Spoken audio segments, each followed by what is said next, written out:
Alors Sandy, bonjour. Bonjour. Merci d'avoir accepté cette interview pour ABL Prestations et Animation. Plaisir. Alors je voudrais savoir à quel moment de votre vie vous a-t-on dit pour la première fois « C'est fou, tu ressembles à Amy Winehouse ». Je pense que ça a démarré en 2010-2011. Dans la rue, on m'arrêtait pour me dire que je ressemblais à Amy Winehouse. Donc plusieurs fois dans la rue, à la plage, les cheveux mouillés, maquillés, pas maquillés, enfin maquillés succinctement, mais ou pas maquillés, les cheveux mouillés à la plage en maillot. Tout le temps. Et en caisse d'un magasin. Et comment tu as réagi au début quand on t'a dit ça? Ben, j'étais surprise parce que moi, quand on se regarde dans un miroir, on se voit soi. On ne voit jamais quelqu'un d'autre, même si on y ressemble. Donc au début, je me suis dit Amy Winehouse. En fait, c'est vrai que j'avoue que la première fois, je me suis dit mince, c'est une fille qui est un peu dans les méfaits de l'alcool et de la drogue. Mais bon, après c'était amusant.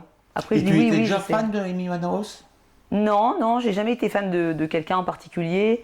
Mais j'aimais bien. Non, mais j'aimais bien ses chansons, bien sûr. Ouais. J'aimais bien ses chansons. Mais je ne voyais pas que je lui ressemblais du tout. Aucun. Alors combien de temps de préparation au niveau maquillage, coiffure, stylisme faut-il pour devenir Amy?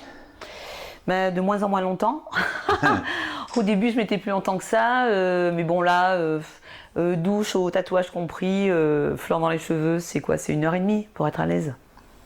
Et quel est l'élément le plus difficile à reproduire? Le fameux chignon, ouais, l'eyeliner ou les tatouages? Écoute, aucun des trois, parce que tu vois, si j'ai une mèche qui va pas, c'est pas grave. Amy Winehouse, elle n'était pas apprêtée avec les cheveux plaqués.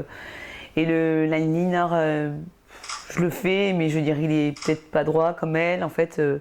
Mais ça va, après, depuis, j'ai l'habitude. Mais bon, ça va, il y a quand même la ressemblance, c'est bien. Oui, c'est vrai qu'au départ, sans maquillage, c'est comme ça qu'on m'a remarqué, en fait. Sans maquillage, donc oui.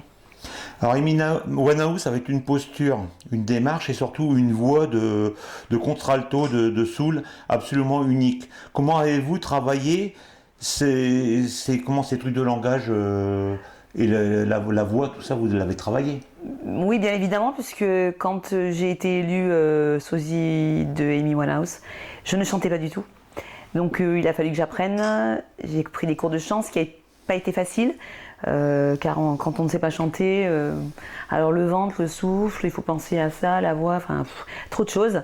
Alors moi je suis quelqu'un de cérébral, on m'a beaucoup parlé, il y a des professeurs de chant qui m'ont donné des cours, des professeurs bien calés, mais c'est pas eux qui m'ont foncièrement beaucoup aidé.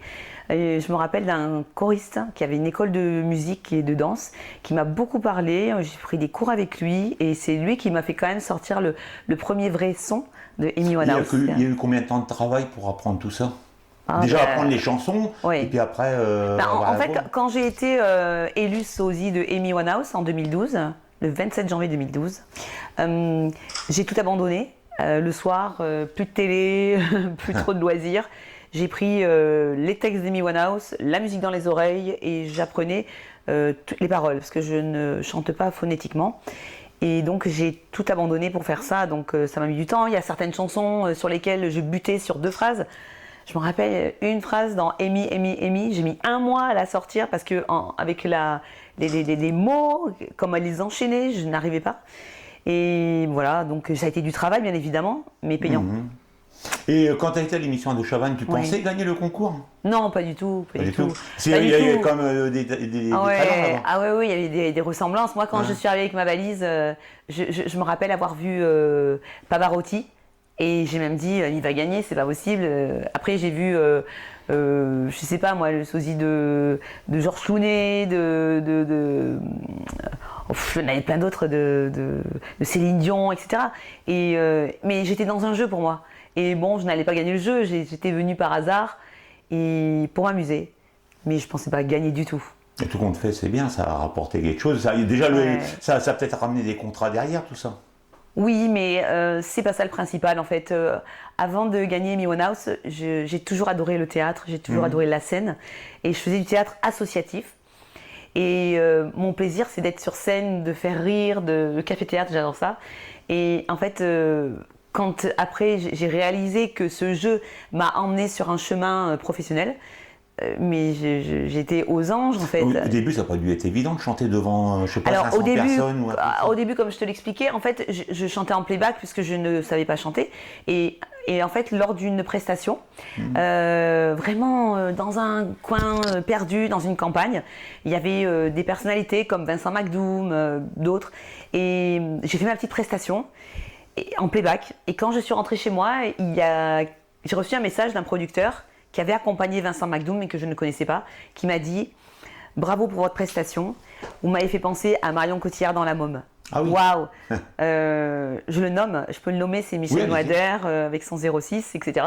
Et après, il m'a contacté pour me dire qu'il avait un projet avec Amy Winehouse, justement, en hologramme, etc. Projet qu'on a travaillé. Donc, il a fallu là que j'apprenne à chanter. C'est là que les premiers cours ont été pris. Et au bout de quelques mois, le sosie en France, c'est un peu péjoratif. Donc, le projet n'a pas abouti à 100%. Donc, il a été abandonné, mais moi, je n'ai pas abandonné. Ma devise, c'est never give up dans la vie. C'est ne jamais abandonner. Donc, j'ai continué mes cours de chant et après, j'ai été sur scène avec des chansons. Bah, bravo. J'ai pris et d'un coup, quelques années après, quand même, je réalise que j'ai eu du courage parce que ma passion, c'était le théâtre où j'étais bien à l'aise. Et là, je vais dans un domaine où j'étais pas à l'aise. Parce qu'en plus, vous cumulez de travail de ce coup-là. Vous travaillez en projet. Donc, ça n'a pas dû être évident. Non, du tout. Avec une vie de famille, non, pas évident. Non, en plus, vie de famille, c'est pas... Mais ça apporte tellement de joie, de bonheur, de satisfaction, de rencontres, de nouveautés. Moi, j'aime voir, entendre, découvrir. C'est formidable de côtoyer en plus ce monde-là au niveau professionnel. Même si je me protège de ce niveau dans ce monde professionnel, je reste la même. Mais c'était fantastique pour moi.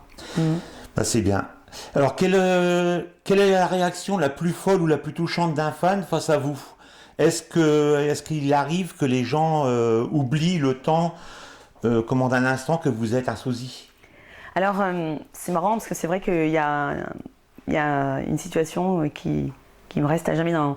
J'étais à Euro Disney, je faisais une prestation et à la fin, il y a des Anglais qui sont venus et il y en a 2 qui pleuraient devant moi. Ah oui. Avec des gestes style je peux te toucher en fait. Et ils pleuraient, donc moi ça m'a émue et je n'osais plus rien dire parce que je voulais pas leur faire casser leurs rêves. Bah oui. Mais je ne savais pas quoi dire en fait et je voulais bien qu'ils comprennent que je n'étais pas Amy.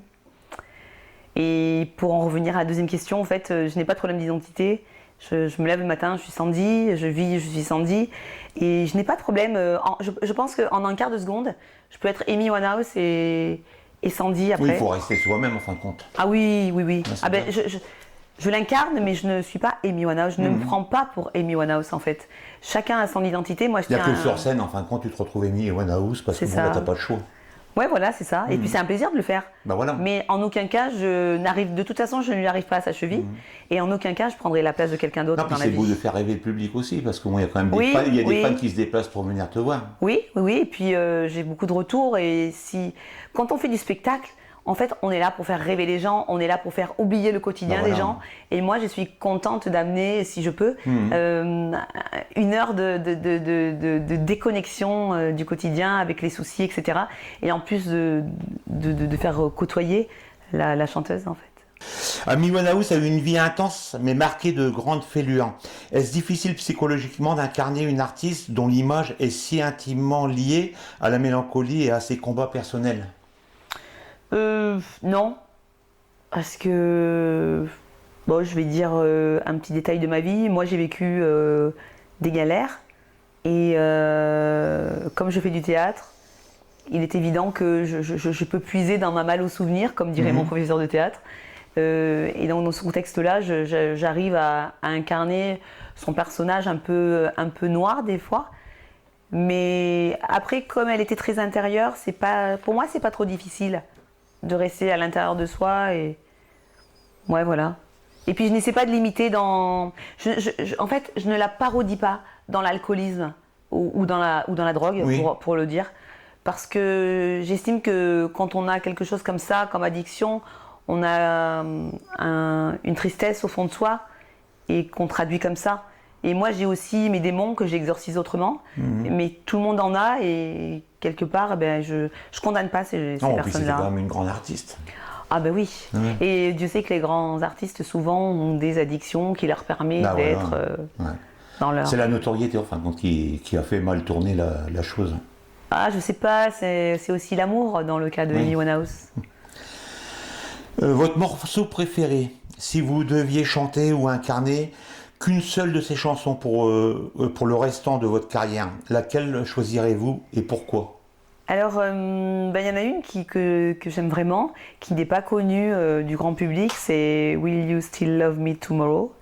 C'est une chanson qui parle d'amour, bien évidemment, mais qui dit est-ce que tu m'aimeras demain? Et je n'en suis pas sûre, etc. Et c'est la vie de Amy Winehouse, c'est ça.